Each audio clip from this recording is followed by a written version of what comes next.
안녕하세요. 책 읽는 하쌤입니다. 오늘은 유태인의 칭찬교육 53이라는 자녀교육서를 한번 보도록 하겠습니다.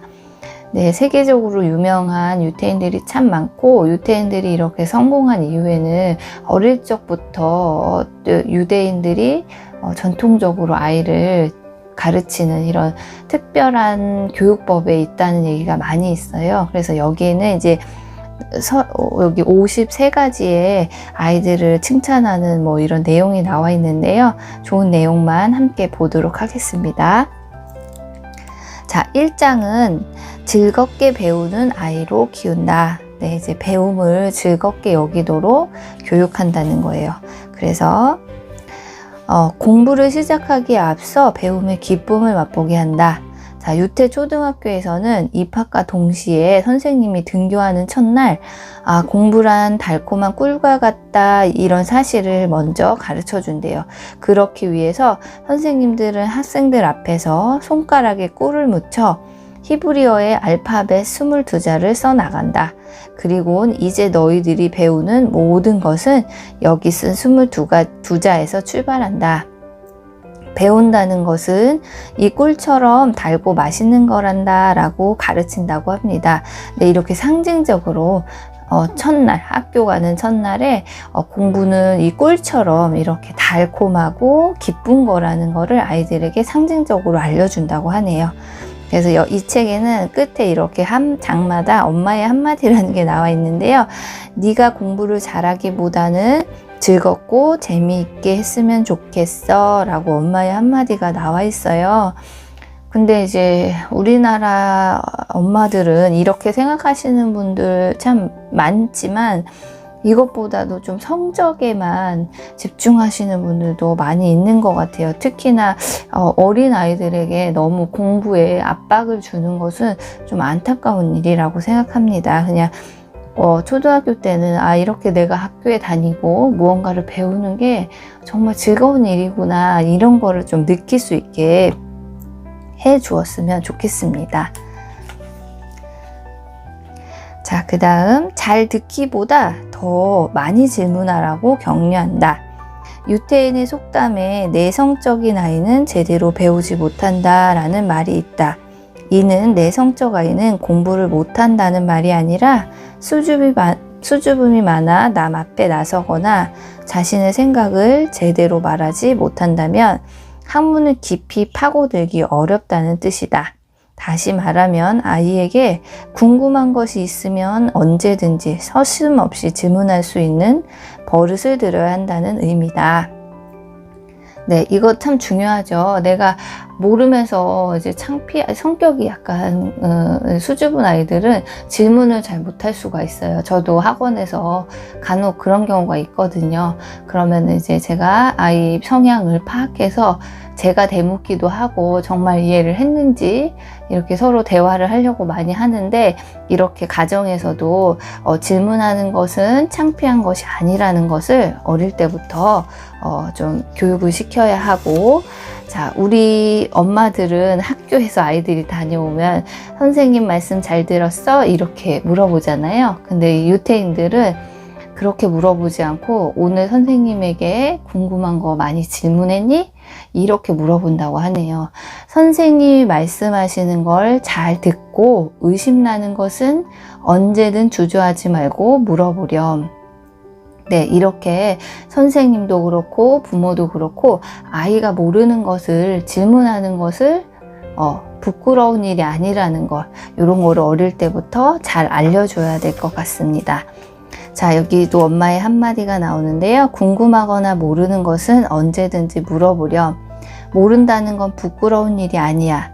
모르는 걸 그냥 지나치는 것이야말로 가장 어리석은 짓이란다. 네, 저도 이 부분을 수업하면서 아이들에게 항상 강조하고 있어요. 모르면서 아는 척하고 넘어가면 안 된다라고 자주 얘기해주고 있습니다. 시간관리법을 가르친다.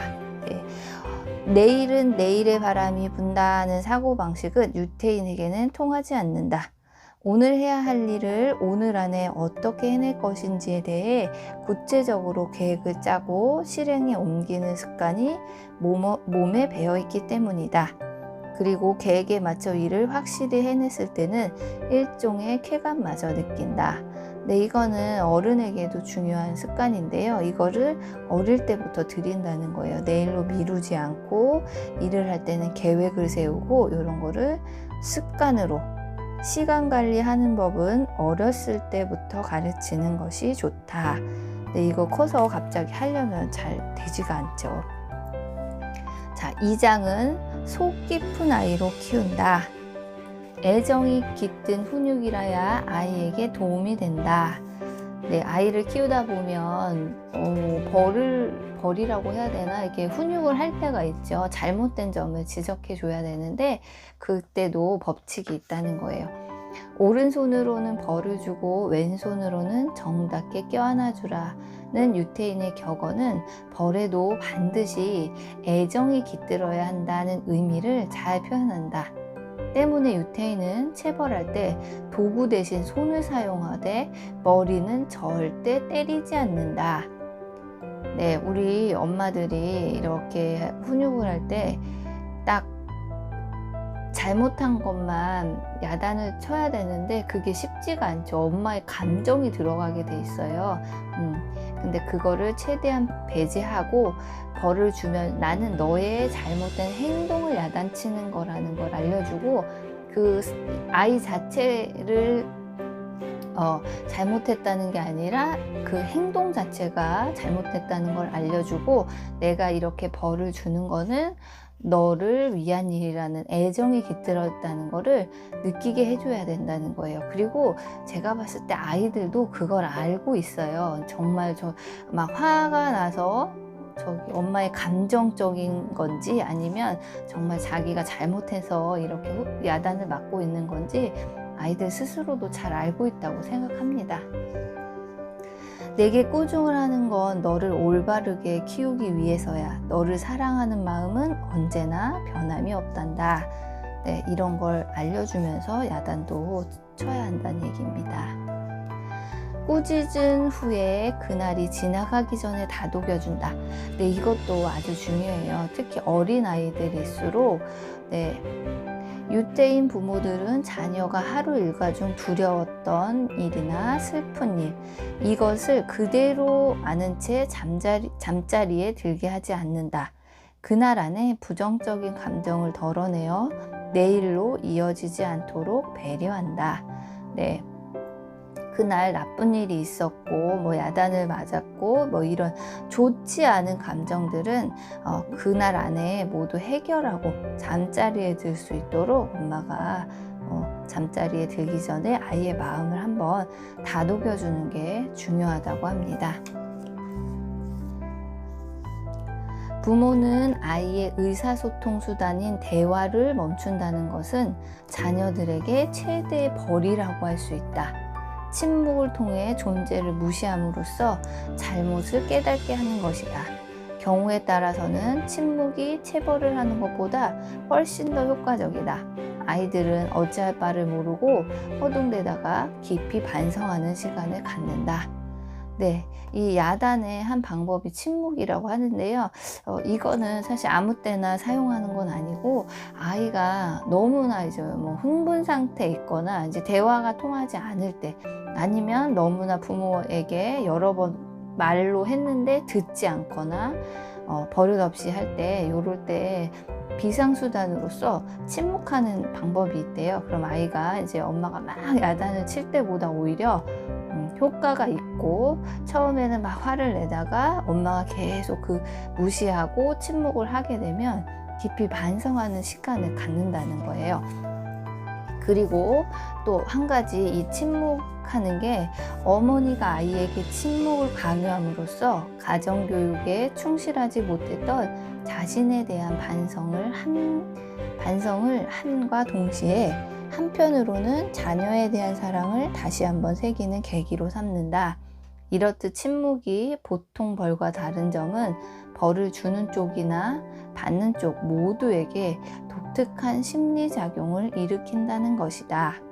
네, 이 침묵이라는 것은 엄마한테도 또 좋은 기회가 될 수도 있다네요. 내가 아이에게 정말 제대로 교육을 시키고 있는 건가? 아니면 아이에 대해서 같이 침묵하면서 생각해보는 시간을 가질 수도 있대요. 이제부터 30분간 침묵하자. 네가 무슨 잘못을 했는지 생각해봐. 그동안 나도 너를 잘못 가르친 것에 대해 반성할게. 네, 이렇게 침묵으로써 아이를 교육할 수도 있다고 합니다. 생각하는 아이로 키운다. 이제 내용이 있는데요. 어렸을 때부터 소유 개념을 심어준다. 유태인들은 어린 자녀에게 소유 개념을 가르치는 것을 중요하게 생각한다. 내 거랑 네 거랑 우리 거 이렇게. 그래서 어릴 때부터 소유 개념을 확실히 하면 아이들이 커서 사회생활을 할 때에도 내 물건은 물론이고 남의 물건이나 공공 물건을 함부로 다루어선 안 된다는 걸 자연스럽게 터득하기 때문이다. 올바른 소유 개념을 심어주는 것은 즉 아이의 인격을 배양하는 더없이 훌륭한 교육 방법인 셈이다. 다음 마지막 장이에요. 안정적인 아이로 키운다. 자녀의 각기 다른 개성을 존중한다. 유태인들은 자녀들을 각각 서로 다른 인격체로 인정하고 키운다. 그렇기 때문에 형과 동생을 비교하는 일 따위는 절대 하지 않는다. 네, 자녀가 많으신 분들은 특히 이 점을 주의하셔야 돼요. 형은 저렇게 잘하는데 넌 누구 닮았니? 이런 말을 그냥 지나가는 말로라도 엄마는 했을지 모르지만 그 말을 듣는 자녀는 큰 상처를 받는다고 합니다. 그리고 또 이게 그 형제를 비교해서 막 이렇게 큰 형만 챙기거나 아들만 챙기거나 이게 둘 다한테 좋지 않다고 해요. 엄마의 격려를 받은 아이도 어떻게 보면 좀 부담스러울 수도 있고 아니면 독립적으로 잘하지 못할 경우가 있고 또 비난을 받은 아이는 더더욱 상처가 되겠죠. 그러니까 그냥 각기 얘는 공부를 잘하지만 얘는 공부는 못해도 또 다른 재능이 있을 거라 각각의 개성을 존중해 줘야 되지 서로 막 비교하거나 이래서는 안 된다는 얘기입니다. 가정교육에 있어서 남의 시선을 의식하지 않는다. 자녀들에 대한 책임은 모두 부모에게 있다. 나 또한 우리 아이들이 가정교육에 대한 모든 책임을 지고 있다.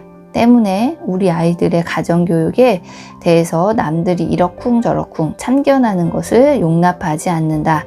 왜냐하면 아이들의 성장 과정을 지켜보고 올바르게 가르쳐야 할 사람은 부모이지 타인이 아니기 때문이다.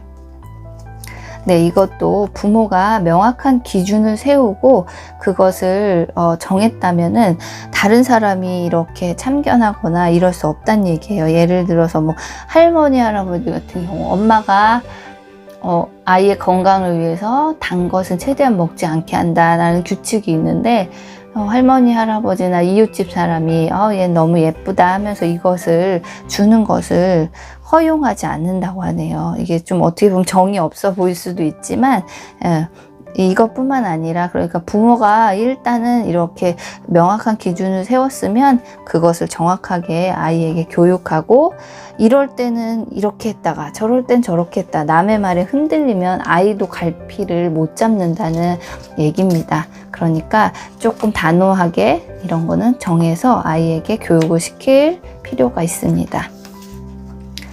자, 요즘에는 생활이 복잡해지면서 가족이 모두 모여 식사를 할 기회가 적고 식사 시간도 짧아 식탁에 앉아 얻는 즐거움이 줄어든 경향이 있다. 그러나 유태인 가정만큼은 다르다. 하나님께 감사하며 음식을 먹는 시간이 걸리더라도 언제나 아기자기하고 화목하게 진행된다. 네, 특히 요새는 아빠들이 참 바쁘죠. 그래서 평일에는 같이 밥을 먹기가 좀 쉽지 않아요. 저희 집 같은 경우도 주말에나 식구들이 다 모여서 식사를 하지 평일에는 힘든데 어쨌든 그래도 짧은 시간이라도 이렇게 식탁에 앉아서 밥을 먹으면서 서로의 얘기도 나누고 관심사도 나누고 이런 시간을 가져야겠습니다. 식사 시간은 한 가족이 모여 서로 마주 보면서 유대를 확인하는 시간이다. 낮 동안 아버지는 직장에서, 자녀들은 학교에서, 그리고 어머니는 가정에서 활동한다. 한 자리에 모이는 유일한 시간인 것이다. 가족들에게는 가장 즐거운 시간인 동시에 교육적으로도 매우 유익한 시간이 되어야 한다. 네, 여기 또 나오는데요. 매일 이런 시간을 갖기는 현실적으로 불가능하다면 주말에라도 한 끼 정도는 같이 하면서 또 TV 같은 것도 틀어놓지 말고 온전히 식구들끼리 서로에게 관심을 가질 수 있는 이런 시간을 갖는 것이 아이에게도 부모님에게도 참 좋은 시간이 될 것 같습니다. 네, 오늘 여기까지 리뷰해 보겠습니다. 제가 읽어드린 내용 말고도 좋은 내용이 많으니까 자녀가 있으신 분들은 한번 읽어보시길 권해봅니다. 네, 오늘도 들어주셔서 감사합니다.